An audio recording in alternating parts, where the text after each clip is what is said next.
ways to present numbers.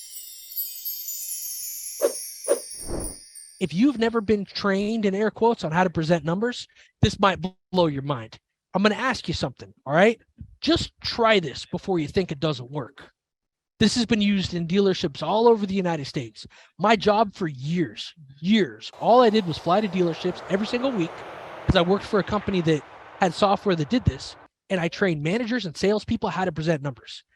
And in my stores, the average gross went up over $600 per car, and they sold more vehicles. So before you tell me this doesn't work, before you think this doesn't work, just try it.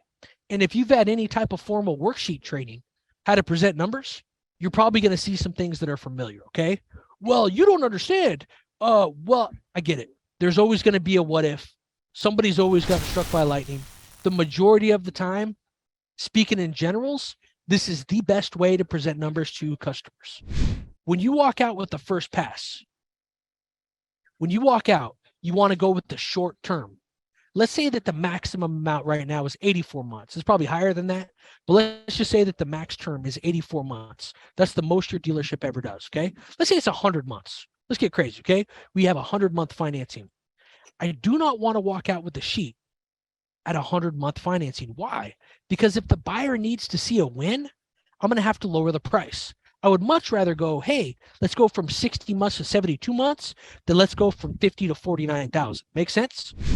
I want to walk out with an average APR if I have not yet ran the customer's credit. You can't really do this if you've ran credit. Walk out. This is an average APR. We take the high of the high, the low of the low, and the average APR in our dealership right now is 7.5%. 7.5%? Are you crazy? I got an 800 credit score. Well, yes, I am crazy, but I tell you what, with an 800 credit score, we're probably going to have a couple good ways we could go. Let me grab a customer statement real quick and let's see what happens. Now you grab the credit app, and you walk back at 4 or 5%, or whatever the interest rates are now. I know they're a little higher. The customer sees the $30 a month payment win. That's a win that didn't cost you any money.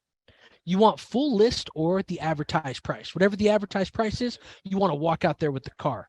Quit going 84 months, 3%, $1,000 off on the very first pass.